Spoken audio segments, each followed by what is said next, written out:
வாக்வாதினி education YouTube channel. நம்ம இன்னைக்கு பார்க்க போகிறது 10th standard English supplementary reader a dilemma.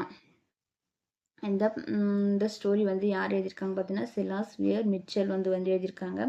இது வந்து நம்ம பேராகிராஃப் கொஸ்டின் 8 மார்க்கில் வந்து நமக்கு வந்து கேட்குறாங்க. இது வந்து டைலமா என்ன அப்படின்னு பார்த்தீங்கன்னா வந்து குழப்பமான ஒரு மனநிலை. இதை பற்றி தான் வந்து நமக்கு இந்த ஸ்டோரியில் வந்து சொல்லியிருக்காங்க. Describe briefly the contents of the letter written by Tom's uncle. Explain the efforts taken by Tom to open the iron box. Did he succeed? Why? இதில் எப்படி வந்து கொஷின் கேட்டாலும் நீங்கள் வந்து இதே பேராகிராஃப் வந்து எழுதிடலாம். இதோட டைட்டில் பார்த்தீங்கன்னா டைலமா. ஆத்தர் பார்த்தீங்கன்னா யாருன்னா சில்லாஸ் வியர் மிச்சல். தீம் பார்த்தீங்கன்னா life is a dilemma. The answer depends on you. இதோட கேரக்டர்ஸ் பார்த்தீங்கன்னா யாரெல்லாம் வராங்கன்னா எந்தெந்த character Tom, Philip, Susan, doctor staff, professor Clinch இவங்கெல்லாம் வந்து இதில் வந்து வராங்க. இந்த கேரக்டர்ஸ் எல்லாம் வந்து வராங்க.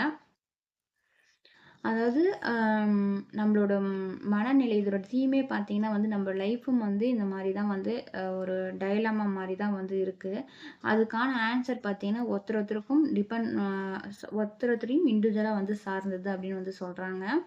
இதில் அவருடைய மனக்குழப்பத்துக்கு வந்து என்ன காரணம், இதில் எந்த மாதிரியான மனக்குழப்பத்துக்கு ஆளாகிறாரு, நம்ம லைஃப்பை வந்து நம்ம மனசை வந்து எப்படி வச்சுருந்தா நல்லாயிருக்கும் அப்படின்ற மாதிரி சொல்லியிருக்காங்க இந்த ஸ்டோரியில். இது வந்து ஒரு கதையாக இருக்கலாம், ஆனால் பட் வந்து நம்மளோட லைஃப்லேயும் வந்து ரியல் லைஃப்லேயும் வந்து இது எடுத்துக்கலாம். இது ஒரு நல்ல விஷயந்தான். இந்த ஸ்டோரி வந்து ஃபுல்லாக நீங்கள் கேட்டிங்கன்னா உங்களுக்கே வந்து நல்லா புரியும். நீங்கள் புரிஞ்சுக்கிட்டிங்கன்னா நீங்கள் எக்ஸாமில் வந்து நீங்கள் சப்போஸ் உங்களுக்கு படித்தது மறந்துச்சுன்னா கூட நீங்கள் அந்த கதையை தெரிஞ்சுக்கிட்டிங்கன்னா அதை வச்சு நீங்கள் ஓனாக கூட கொஞ்சம் ரைட் பண்ணலாம். அதுக்கு ரொம்பவே ஈஸியாக வந்து இருக்கும். வாங்க வீடியோக்குள்ளே போகலாம். ஃபர்ஸ்ட் பாருங்க, Tom was the narrator of this story. இதில் நெரேட்டரே யாருன்னா முக்கியமான கதாபாத்திரம் டாம் தான் வந்து நெரேட்டர்னு சொல்கிறாங்க.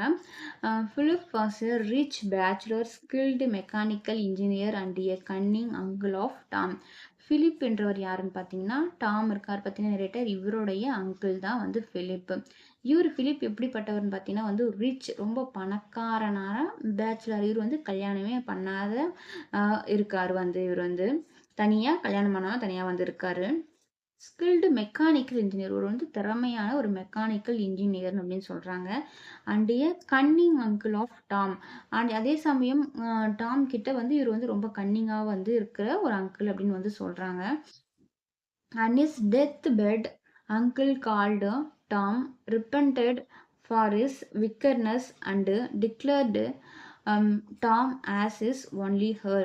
ஆனால் இவர் வந்து வாழும்போது ரொம்ப வந்து கன்னிங்காக வந்து இருந்தாலுமே என்ன பண்ணுறாருன்னா இவர் வந்து படுக்கையாக ஒரு இறக்குற தருவாயில் வந்து இருக்காரு. அப்போ வந்து அவர் என்ன பண்ணுறாருன்னா வந்து டாமை வந்து கூப்பிட்டு என்ன சொல்கிறாரு, ரெப்பன்டட்னா என்னன்னா வருந்துதுன்னு அர்த்தம். அவருடைய விக்கட்னஸ்னா என்னதுன்னா அக்கிரமம், நிறைய வந்து அக்கிரமம் அநியாயம் பண்ணியிருப்பாரு. அதுக்கெல்லாம் நான் வந்து வருந்துறேன், நான் ரொம்ப கஷ்டப்படுறேன், மன்னிப்பு கேட்டுக்கிறேன் அப்படின்னு சொல்லிட்டு எல்லாம் நினச்சி சொல்கிறாரு அவர்கிட்ட, நான் ரெப்பன் பண்ணுறேன் அப்படின்னு சொல்லிட்டு.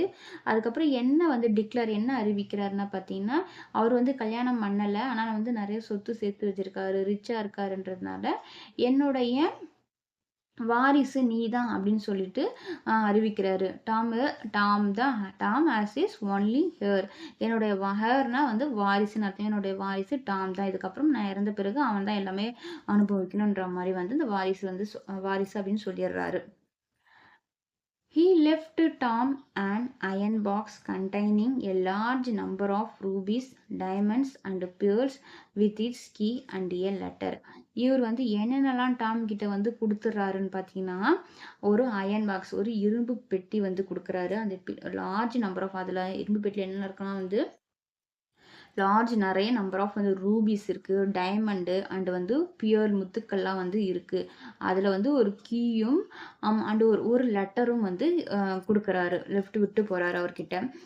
He also asked him to pay for his funeral. அதுக்கப்புறம் இதெல்லாம் கொடுத்துட்டு என்ன சொல்கிறாருன்னா நீ வந்து என்னுடைய இறுதிச் சடங்கை நீ தான் வந்து பார்க்கணும் அப்படின்னு வந்து சொல்கிறாரு. ஃபியூனரல்னால் இருந்தால் இறுதிச் சடங்கு, நான் இறந்த பிறகு நீ தான் வந்து அந்த காரியத்தை எல்லாமே நீ தான் பே பண்ணணும் அப்படின்னு வந்து சொல்கிறாரு. He died the following week. இவர் சொல்லி அந்த வாரத்திலே வந்து அவர் வந்து அந்த வீக்லேயே வந்து இறந்துடுறாரு.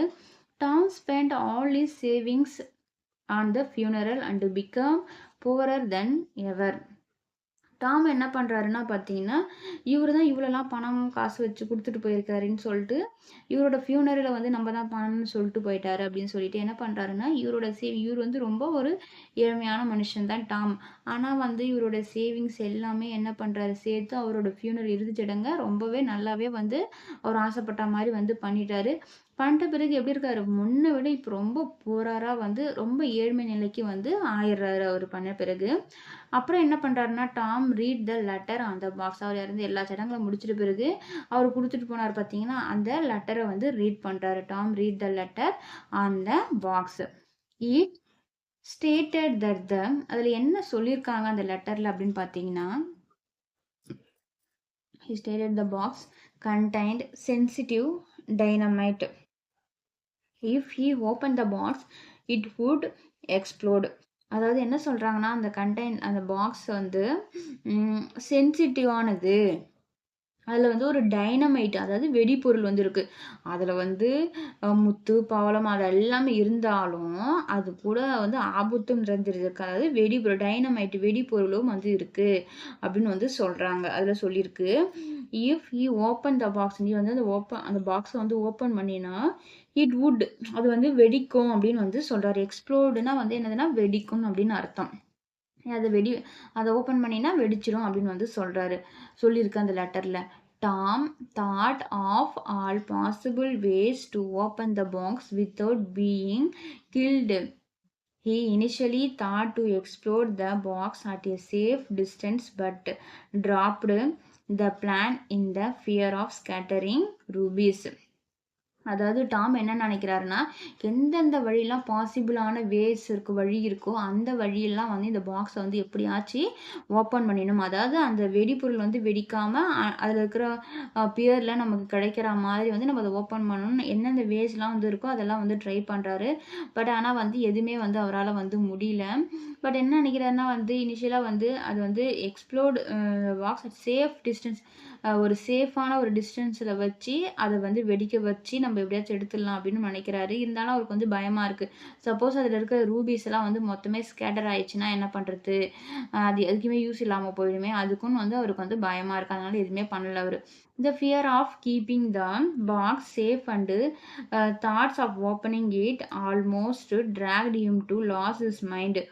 இவரு இதை பற்றின அந்த ஃபியர் ஆஃப் அந்த பாக்ஸை வச்சிருக்கிறதுக்கான அந்த பயமும் அண்ட் அதை வந்து எப்படி வந்து நம்ம சேஃபாக வந்து ஓப்பன் பண்ணுறது அப்படின்ற ஒரு தாட், எப்போ பாரு இதையே வந்து அவர் வந்து நினச்சிக்கிட்டே இதோட எண்ணங்களே அவர் வந்து மைண்டில் வந்து ஓடிட்டே இருக்கும். எப்படி அதை ஓப்பன் பண்ணுறது, எப்படி அதை சேஃபாக வந்து எடுக்கிறது, இந்த மாதிரி எண்ணங்கள் வந்து அவருக்கு நிறைய வந்து இருந்ததுனால அவர் வந்து அவரோட மைண்டே drag him to lose his mind. அவர் மைண்டே வந்து இழந்துடுறாரு. அதாவது ஞாபகம், நமக்கு தொடர்ந்து ஒரே விஷயத்த நினச்சிக்கிட்டே இருந்தால் நம்ம மைண்டே ஒரு மாதிரி லாஸ் ஆன மாதிரி இருக்கும் பார்த்தீங்களா, அந்த மாதிரி வந்து ஆயிடுறாரு அவர்.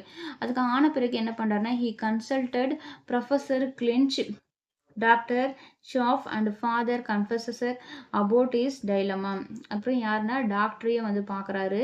அதுக்கப்புறம் வந்து ஃபாதர் கன்ஃபஸர் அவங்கக்கிட்டேயும் வந்து இவரோட குழப்பத்துக்கு வந்து என்ன பண்ணலாம் அப்படின்னு வந்து கேட்குறாரு. பட் எல்லாமே என்ன சொல்கிறாங்கன்னா, they begged him to stop thinking. நீங்கள் வந்து உங்களோட எண்ணத்தை ஸ்டாப் பண்ணுங்கள், திங்க் பண்ணுறத, அதை பற்றின திங்க் பண்ணிகிட்டே இருக்கிறத ஸ்டாப் பண்ணாதான் உங்களை வந்து அதுலேருந்து வெளியே வர முடியும் அப்படின்னு வந்து சொல்லிடுறாங்க. To stop thinking about it.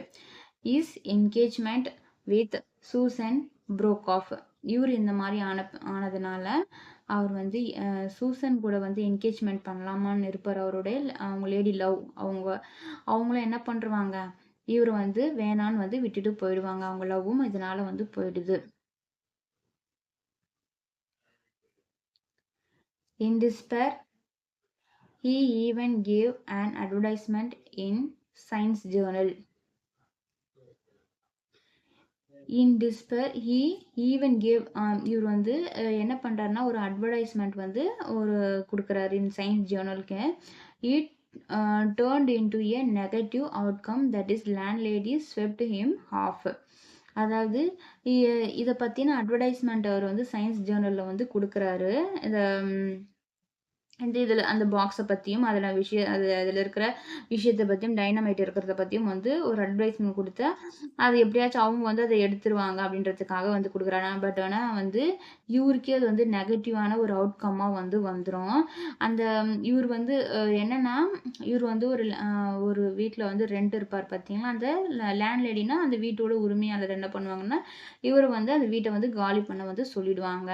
Swift him off. அதனால என்ன பண்றாருன்னா, he moved to suburbs and changed his name and occupation.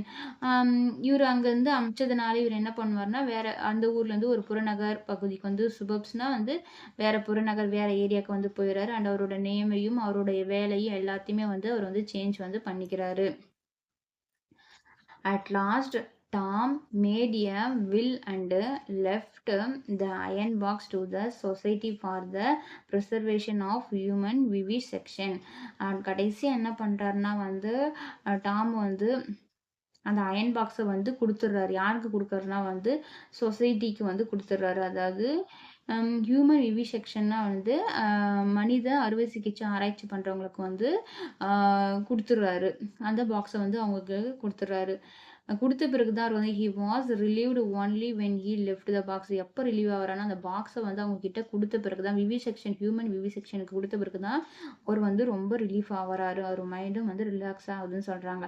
This story tells us to get satisfied with what we have. இந்த ஸ்டோரி மூலமா நம்ம என்னக்கு சொல்றாங்கன்னா, நம்ம கிட்ட வந்து என்ன இருக்கோ அத வச்சு நம்ம வந்து சாட்டிஸ்ஃபைட் வந்து ஆவணும் அப்படின்னு வந்து சொல்றாங்க.